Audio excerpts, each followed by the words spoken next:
Olá a todos, meu nome é Tayane, eu sou aluna no curso de Licenciatura em Ciências Biológicas pelo CEDERJ e o tema da minha aula hoje é a estrutura básica das células.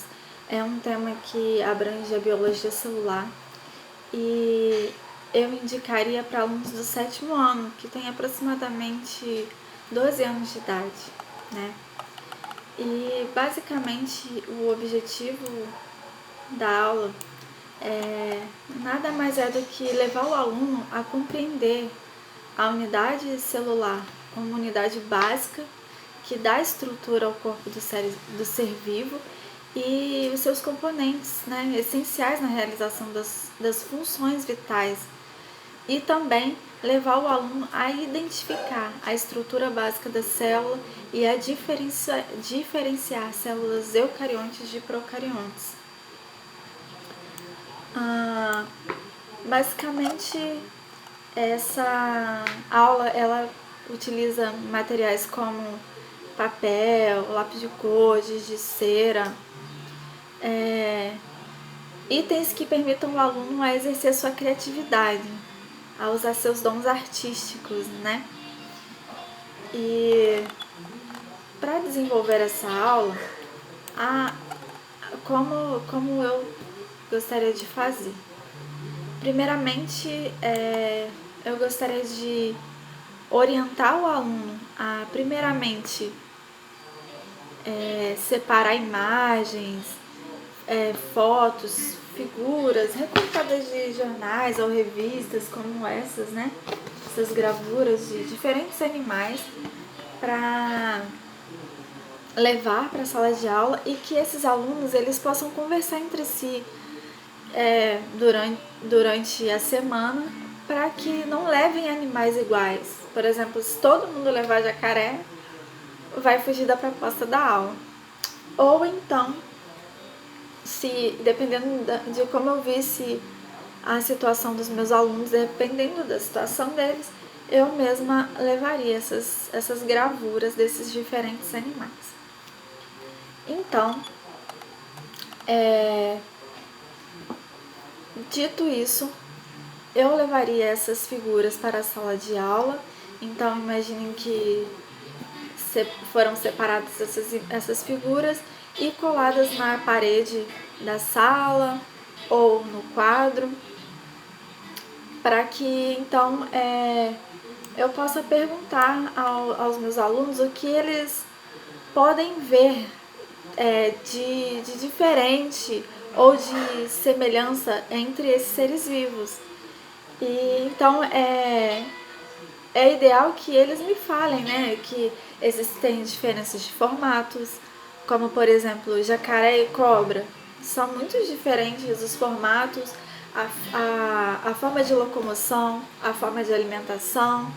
Então, na verdade, eu iria levar o aluno a desenvolver esse raciocínio lógico, né? Esse senso crítico daquilo que ele visualiza, como se fosse trabalhar hipoteticamente falando. E isso é muito interessante, porque o aluno ele tem um senso crítico mais aguçado. Então, ainda levaria os alunos a refletirem que necessidade esses organismos têm em comum. Que necessidade eles têm? E é isso que nós vamos abranger posteriormente durante a aula. E pode ser que eles resolvam falar, né? Mas se eles falarem, o esperado é que eles cheguem à conclusão de que é respiração, alimentação, locomoção, reprodução, enfim. E então, eu lanço um desafio durante a sala de aula. Que características de um ser vivo simples seriam... Reformulando, quais seriam as características de um ser vivo simples, levando em consideração as suas necessidades para sobreviver? Que características são essas? Repare que eu não estou mais falando sobre a respiração só. Não, eu estou perguntando quais são essas características ou quais são esses órgãos, quais são esses componentes, quais são essas estruturas. E aí espero que os alunos respondam. Pulmões, olhos, boca, formato do corpo, enfim. Então, agora é o tempo preparado para a explanação do conteúdo, onde, primeiramente, é preciso definir o que é célula. A célula nada mais é do que a menor unidade de um ser vivo. É uma unidade que só pode ser visível em microscópio, não pode ser visível a olho nu, e ela é responsável pelas funções dos seres vivos e também por dar estrutura. Então, o formato de um ser vivo não se dá simplesmente ao acaso, não. As células estão ali para dar essa estrutura, como por exemplo as células do tecido epitelial, poderia ser um exemplo, da pele.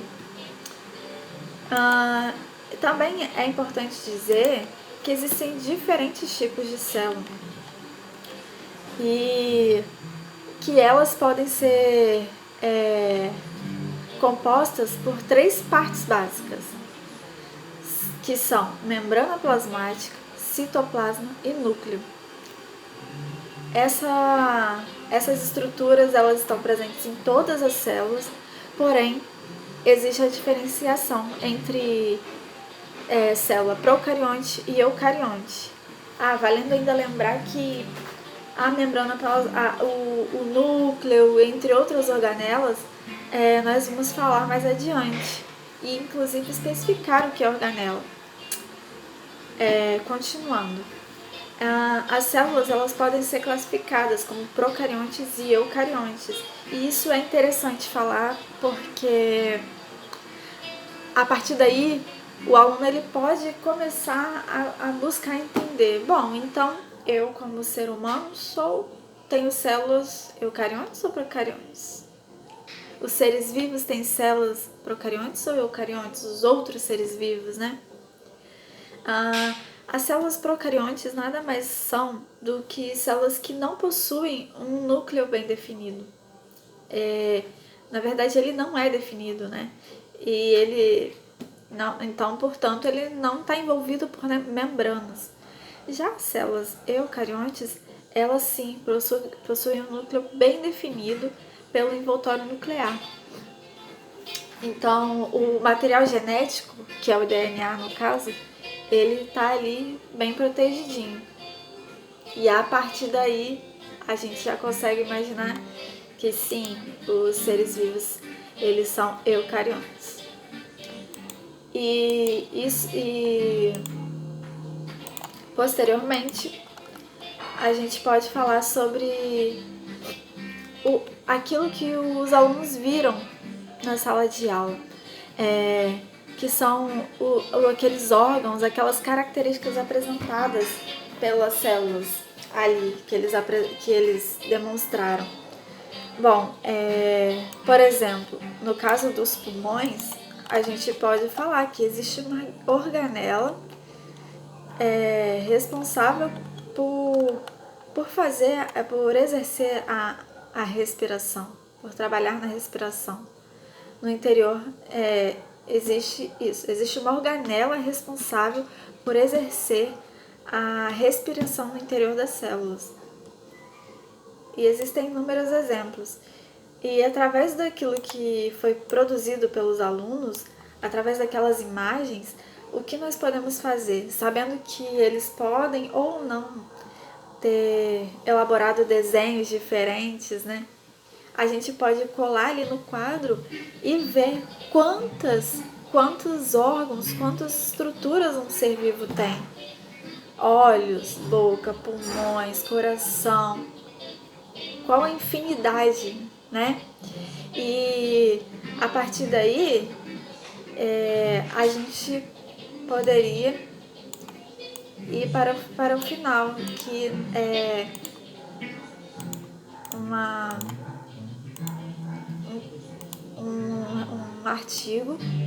um um artigo de divulgação científica que eu encontrei. Ele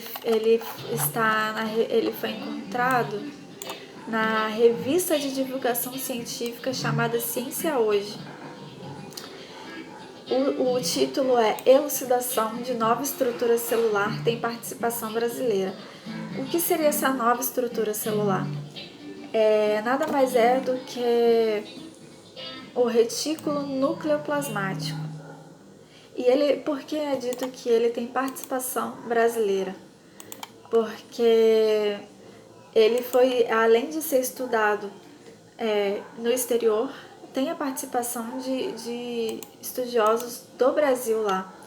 E é interessante, né? Porque pra gente do século XXI, que achava que já conhecia praticamente tudo sobre célula, aí vem essa nova descrição da função do retículo nucleoplasmático. Ele é descrito como uma organela e ele está localizado no núcleo celular. Como nós havíamos falado ali, o núcleo celular que fica no interior da célula.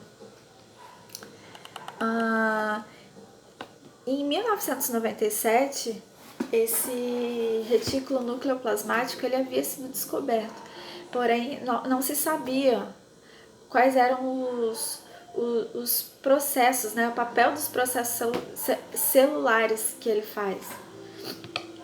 E é interessante que ele é responsável, hoje sabe-se, né, que ele é formado por uma rede de túbulos.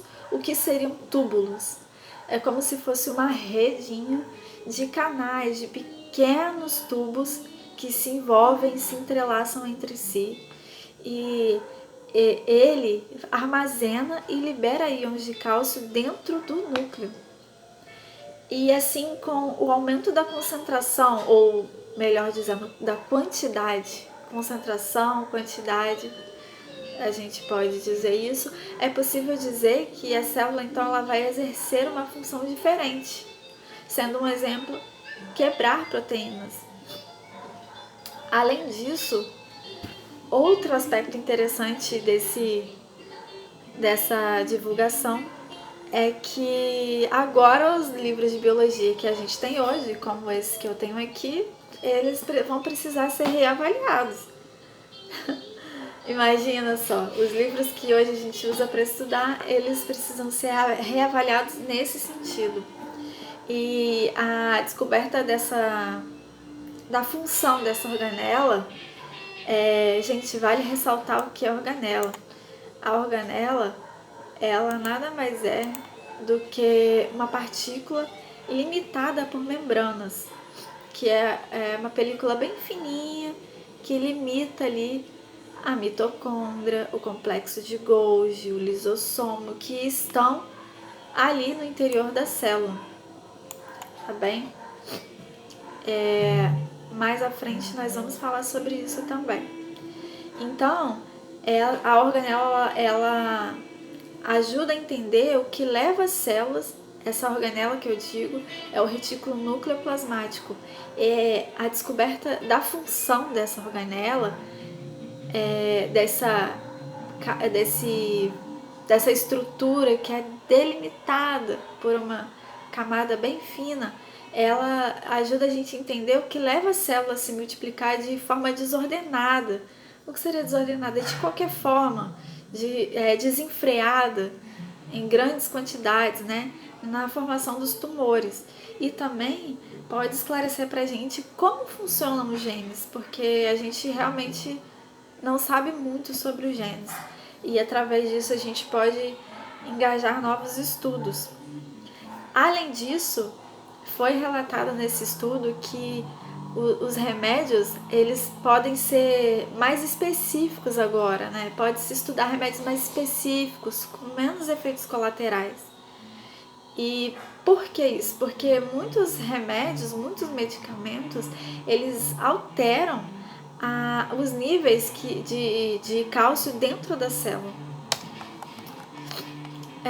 Por fim, eu proponho que eu finalize essa aula propondo aos alunos que façam maquetes células eucariontes e procariontes. Como? Dividindo a turma em 2 grupos, onde um grupo vai reproduzir a célula eucarionte, que, como nós dissemos aqui, é aquele que tem um núcleo bem delimitado, e um outro grupo vai representar a célula procarionte, para que assim, isso num prazo de umas 2 semanas, para que assim eles possam ver de fato o que nós queremos dizer quando falamos em organelas.